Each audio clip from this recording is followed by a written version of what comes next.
Hello, everyone, and welcome to Good to Know Shreveport-Bossier, a podcast showcasing the good things happening in our community. I'm Shannon Brinias, and this is my co-host, Paul Reiser, a local businessman and member of the Committee of 100. Good morning, Paul. Good morning. Yeah. Thank you, Shannon, for introducing me Yes. and coming back. Yeah. This is your second week time. in a row Yes. as our new co-host of Good the to Know podcast. Shreveport-Bossier, our podcast. Our previous host, still around. incredibly Just doing talented, something but different. sometimes grumpy, Jeff Bonfor. He has gone. KTBS has asked him to do a political podcast, which he's working on right now. That's going to be super exciting. But for now, there's still lots of good things happening about our community that we want to talk about every week. Today, no exception. Fantastic guests. That's 'Cause right. you know, when you want to grow your community in the future, you have to develop your youth right now. So our person today, the organization that's here today represented, they do just that. We talk, I say, yeah, we should work on that. This person actually does something about it. Her name is Anita. I'm sorry, I say Nita. Is it Anita or Nita? Nita. Nita Cook. Mm-hmm. She is the President Executive Director of Junior Achievement North Louisiana, and she's here today to talk about the things they do, a lot of incredibly interesting and creative things you do to train young folks. Well, I'm glad you mentioned that. Welcome to the show. I know. Thank you so much.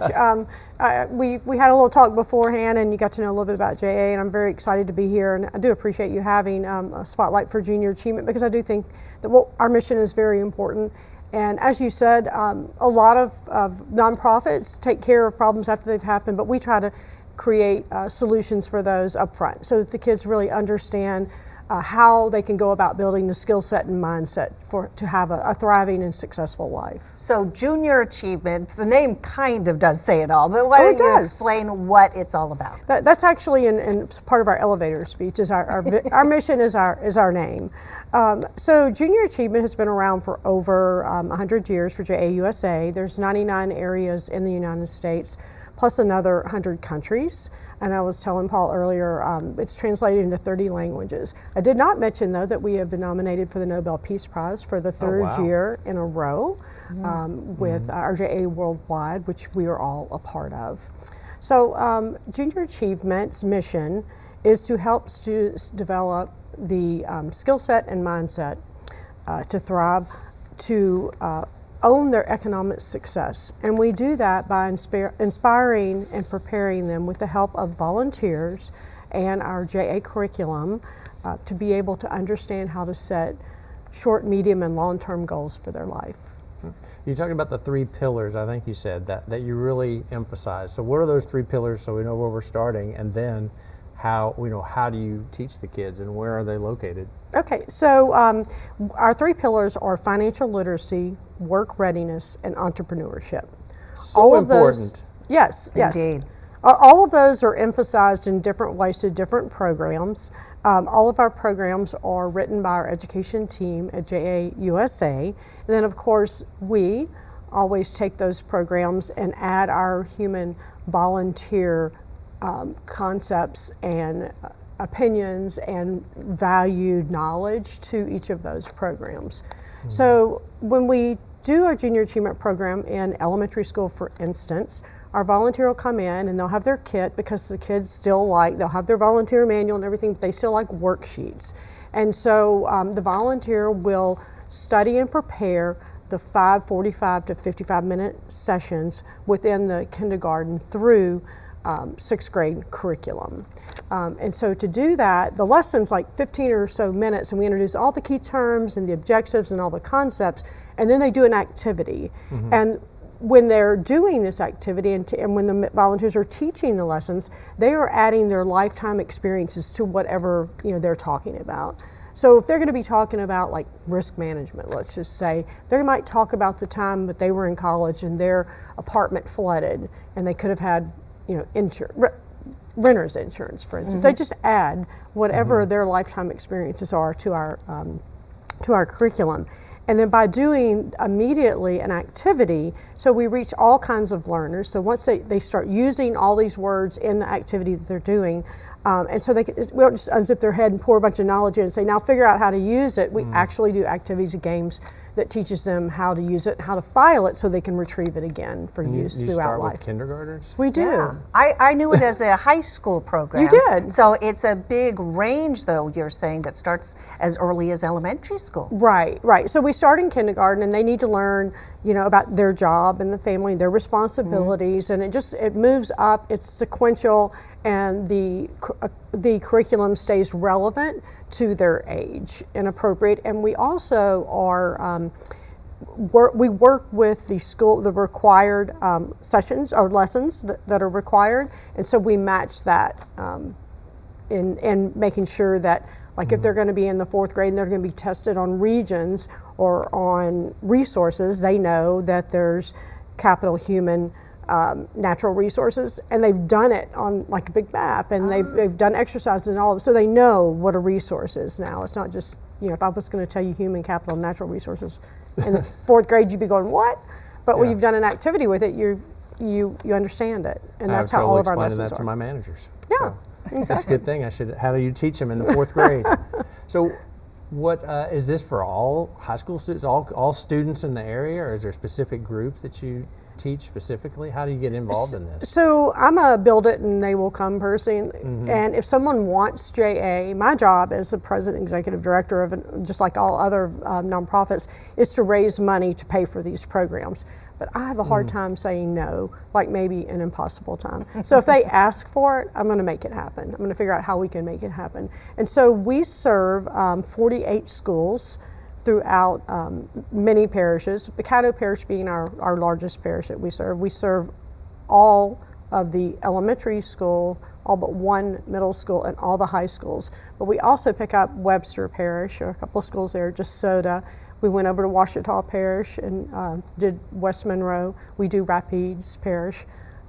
We served right at 9,500 students last year. And that was up COVID. We were right about 14,000. COVID came and we went down to just below 4,000. So we've gotten back up, and we hope to keep building on that. But we serve a lot in Rapides Parish through the JROTC program.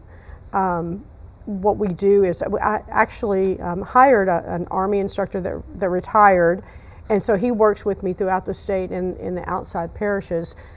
He worked at Evangel for 11 years with JROTC, and he moved to Rapides, which is in my territory, and I met with him, worked with him for a couple of years, and when he retired as an Army instructor, I hired him. And so now he goes around and trains our JROTC with the High School Hero Leadership Program.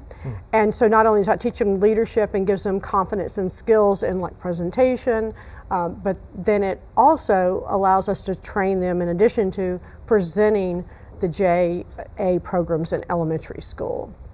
So it really broadens our ability to So you have your own touch students other areas. teaching elementary, or these are Business business folks? These are JR. This is one program we have. volunteers. We do have volunteers that are business volunteers, but this is a JROTC program that we do throughout the state. We do it at all the high schools here in Caddo Parish, and that's where the JROTC cadets actually go in. They're trained, and we have the materials, and they teach it to the elementary school kids. You sound like not just someone who can't say no, but also someone who doesn't take no for an answer. And I'm wondering, so Drew Breeze got involved with JA. Right. Is that how he got involved? Is someone that just went after him without letting him say no at all? So Drew Breeze and his wife had a foundation, the Breeze Trust Your Crazy, the Breeze Dream Foundation. And so the Trust Your Crazy Idea, I think, is a program that he picked up when he was in New Orleans. And so we work really together as a state, New Orleans, and greater New Orleans, greater Baton Rouge, and the Acadianas and Lafayette particularly. So we work as a state, and so I was talking to their president. There was a new president we were visiting, and they were doing this pitch competition. And I said, well, I'd like to do that, and instead of reinventing the wheel, why don't I do mine here? But we did it for a couple of years before we started doing it with Drew. I said, and then we'll have a state competition. So we'll each send a team, and we'll have the state competition. The students that participate in that locally, which is March 5th, if you want to come. Oh. Pitch a business, like yeah, elevator pitch, not pitching a baseball. No. Oh, I'm sorry. So, Well, Drew Brees, he's kind of athletic, but he's yeah. also very entrepreneurial. right. In the fall, they take JA Be Entrepreneurial in the classroom. And so they do that with a teacher and volunteers and videos. So they take that and then they submit a lean canvas. And lean canvas is a business plan. It's just a one-pager. They submit that. Once they do that, if they've made an effort, I don't care if their idea is great. What I want to do is see if they've making the effort to understand the components of entrepreneurship. There's a problem. Here's my solution, or here's my innovation. Who am I going to market it to? Where am I going to get my money? All the different concepts of being an entrepreneur, so that they have those tools in their belt when they maybe do have the idea that can come to fruition. So that's kind of a big deal for us. So once they take it in the classroom, we invite them through their submission of the lean canvas, and we invite them to the JA Idea Accelerator workshop. And those are on Tuesdays after school, 4:30. They love adults. They come and they are like this and they're so nervous and they're not saying anything. By the end of this, they have got such confidence. They stand up in front of the whole group and make their pitch. So the volunteers come with them each week and work with them on each component of their pitch deck, which comes from all the different components of the lean canvas. And they make their pitch, and the winner locally gets $5,000 in continuing education funds. Wow. And the second and third place get $2,500. And so it can be going to a college, it can be going to we've had someone go to a real estate school. It's just to get them career ready of their chosen career. It's kind of like our local junior Shark Tank. Yeah, exactly. It does sound like Cool. it. Right. Yeah, that is And super then we go interesting. state, and they win $10,000 for the winning team wins $10,000. But the school also wins $2,500 for the local competition their team brings to the school, and if they win state, they get another $2,500 to the schools for them to support junior achievement programs at their school. You've talked and mentioned the volunteers a couple of times. It sounds like volunteerism is a real big part of JA. It is, and so volunteers are really our secret sauce, because you can teach a lesson. The teacher could teach these lessons, and they would get the same material, but they don't receive it in the same way as when a stranger or a volunteer comes into the classroom. Right. And particularly, I met with Colonel Lord yesterday from Barksdale Air Force Base. We have a JA Barksdale Council, and we have like 3 initiatives going on over there. One of them involves financial literacy for the airmen. The second one involves the JROTC. We're taking all 10 high schools to the base. All 10 JROTC high school programs, and we're taking a dozen of each from each space, and we're going to actually meet with the volunteers there. So the airmen will come in, officers will come in, and we'll go around stations, and we'll talk about, let them talk about what a job on the base would be like and what their future could be. But that's just one example of volunteers. The other initiative we're working with them on is that their airmen actually learn the elementary programs or high school, middle school, and they come into the schools and teach. And I'm telling you, like last year at AC Sear, we had like 10 of them, and they were in their in their Air Force fatigues, and those kids just eat it up. I mean, to listen to them teach is totally different than listen to their teacher teach, and that's why our volunteers are our secret sauce. Well, there's also, I think, a lack of understanding from kids all the career aspects that there are out there. Like you talked about entrepreneurship, they see Shark Tank or they see people on TikTok, but there's so many careers that people aren't aware of. So you bring airmen on base. Do you introduce them to other types of careers, other future opportunities? We do. All of our curriculum, kindergarten, through high school, have career components in it. They will be in our lessons actually talking about people that they're, and when we update our curriculum, JUSA, every like 3 years at the most. And so it's all relevant people that the kids have heard about. So they're not going to be hearing about Elvis Presley particularly. They're going to be hearing about someone that's relevant to their age, and somebody that's popular for them. But they'll hear about inventors and how things came about, and it just puts it into I guess a logical space in their mind of what happens when different inventions. So that's part of the entrepreneurship, and how that spins off to have different careers based on different activities that happen throughout history, I guess. Do you have a number? Can you quantify how many students you think JA has helped to go on and achieve their goals? So if I had to add up, last year we did 9,500 students. We're over 4 million with JA USA, and we're probably over 10 million with JA worldwide. So we're the largest nonprofit organization that works with students in the areas of financial literacy, work readiness, and entrepreneurship to help prepare them for life. And they say that America's entrepreneurship or lack thereof is really what's going to determine our future. Mm-hmm. Well, you're exactly right about the entrepreneurs. In a city like Shreveport, we have a very robust entrepreneurship organization, or businesses plus the organizations that support them with the BRF and the EAP. They also work with us in being volunteering for our JA Idea Accelerator workshop. And Julie Gilley, Milam, and William Anderson, for instance, are volunteering this year for one of those after school workshops. It's 8 sessions, actually. They're volunteering for all 8. That's what they adopt a team and they help them develop their plan. So volunteers, we have volunteers, 509 volunteers last year. So it's throughout the community, all walks of life. A lot of banks volunteer for junior achievement as well because they're very interested in their financial literacy. Sure. It can make or break someone as they are getting older if they don't have that financial literacy background. And you're always taking volunteers, I assume? Always. We always need volunteers. Always. Well, I mean, you have a lot of local entrepreneurs that are very involved and very interested. Just if you know the local entrepreneurs, John George, I know is a big deal at that with the BRF.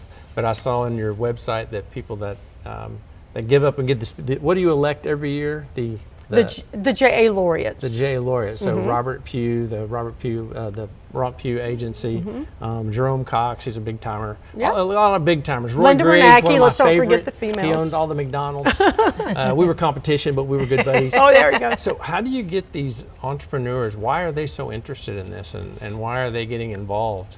I think what you said at first, we are a solution provider up front. We want to make sure that our kids are armed with what they need, that they have the ability for upward economic mobility. And by doing that, they are able to have a thriving life. They're able to have the family and have what we always like to say, we have a big deal about needs and wants. We want our kids to have everything they need and maybe even some of their wants. We have a great program, it's called JA Finance Park Virtual. And so after they take the classroom curriculum, they do a simulation and they have to balance a budget. So they start off and they want to have a Ferrari and they want to live in a 2-story house with a pool. That's right. And but then they draw a card, a life situation. So maybe they're a single parent with 2 kids and a dog.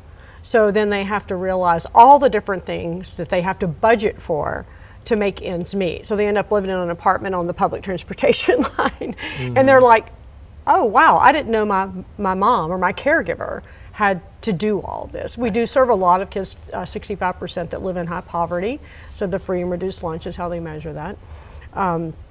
And we get the greatest ideas from that group of folks. It's absolutely amazing. When you go to a school that has a real high poverty, those kids are just dying to learn everything. And the ideas that they come up with are just, they're absolutely amazing. They're no different than everyone else. So it's our honor to be able to go out and provide volunteers to teach them these lessons that they don't normally get in school. Right. Can you give an example of some of the creative ideas that you've heard from these kids? Okay, so one little girl came and spoke, and it was at our showcase where we showcased our volunteers. And she, her mom would always get her to try on her outfits or to say what she was fashion design.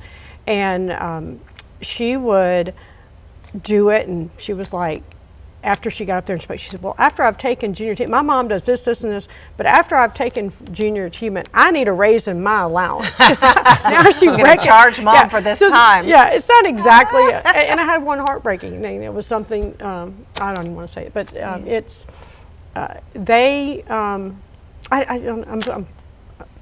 I'm pressed to come up with something that they, an individual thought of what they came up with. But certainly, I think everyone can recognize that if you are raised perhaps in an environment where financial literacy is not emphasized or not even spoken of, perhaps. Yeah. That's all of our kids. True. That's most environments. Yeah. Really, true. there's 71% of Americans couldn't come up with $1,000 on short notice. Yeah. Which is terrifying because the average income is, 57,000. Right. So how do you begin to make an impact with kids? Because it is so important. Your financial future makes everything on how you're going to live.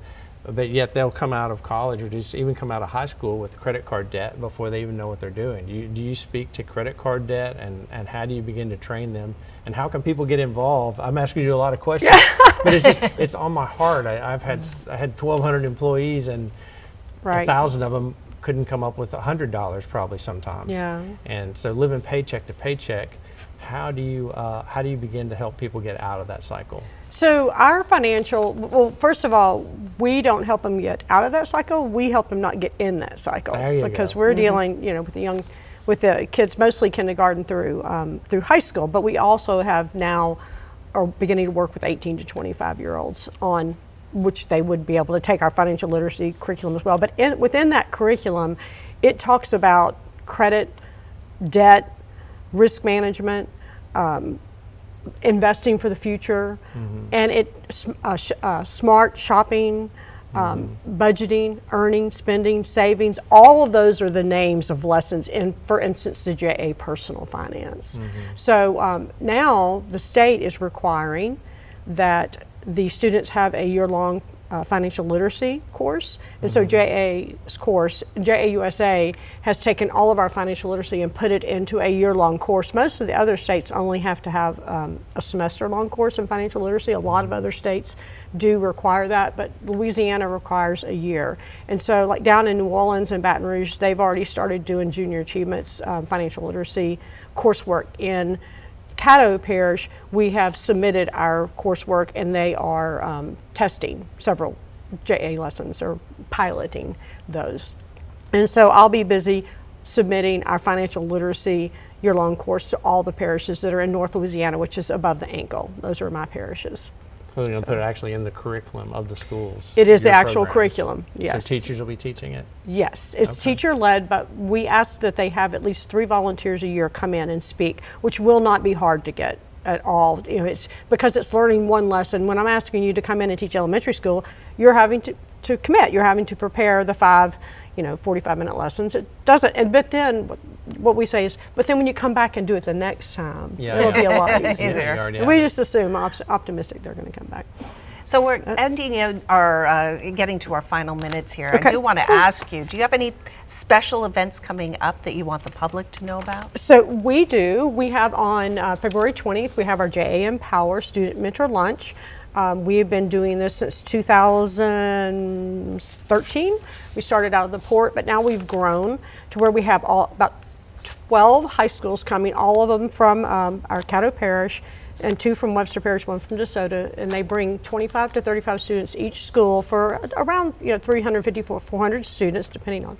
And we need 150 mentors for that, February 20th, and it is a 10:30 to 2 o'clock obligation, and it's called JA Empower, a work readiness initiative, and it's a student and mentor lunch. It's at the convention center. We'll have about 50 tables of 3 mentors per table and 6 students from 6 different high schools. So this also gets our high school kids across the community getting to know each other and learning about each other, and kind of think, oh, well, that guy's pretty nice, or I didn't know I didn't know that they had that at that school. Or they get familiar with each other because you're afraid of things you don't know about, and so we work towards getting them together. We also just finished in November. We had the JA Bold Summit for girls, and we had 6 schools with 6 different girls and 2 women mentors at LSUS, and that was about 300 of us. Maybe a little less, but came in 242 actually, that came in and worked with the students on preparing their resumes and their skills of their 4 C's: communication, collaboration, critical thinking, creativity. Which by the time we talked to them about that, now all of a sudden we add the 2 C's, which is confidence and courage, and then they get up and speak. And they always use those words, but it's so easy. It's not hard. It's just, but once they've been given those words about how that describes themselves, they begin to describe themselves with using those words. Well, now using my critical thinking, I've got confidence and the courage to get up and talk. I never would have got nothing spoken. And the JA Empower that we were just talking about, we do the same thing. We teach them, though, our main thing, we teach them how to shake hands, how to introduce themselves. We do a skit on interview, like a real funny skit that's like obviously not right. Sunglasses here, how you sit in your chair, and we. Earlier, I was given a bad example. I don't actually sit in my chair that way. Well, maybe you should do the skit. But anyway, and then we show them how to do it well, and then they work with their mentors at the table, and they go back and forth interviewing. So the mentor will show a good interview, and then they'll go back and forth and practice how to interview. And so that's very important because, I mean, interviewing is not hard if you kind of just know the ABCs of it, right? And a lot of these things that we do, they're just afraid of because they haven't been told about it. Sure. But it's not rocket science what we do. Well, speaking of confidence and courage, if a person's thinking, I'd like to help out, but gosh, I'm not at that level of leadership in my business, or I don't know how I don't know if I'm good enough. What would you tell a person? What do you need to know to be a mentor to come out? So you probably already know what you need to be a mentor, and what we train you is like some things about how to communicate with kids, and like if you're in a classroom, proximity, that you walk over to them. Kids are scary, man. Yeah, I know. And if they're getting loud and obnoxious, or you're real quiet, and all of a sudden they realize there's nobody talking at the front. So we teach them little cues like that, but we also give them the materials. So it's like, it says, your introduction, 5 minutes, here's the concepts you're going to introduce and the key terms, and they're all in a line.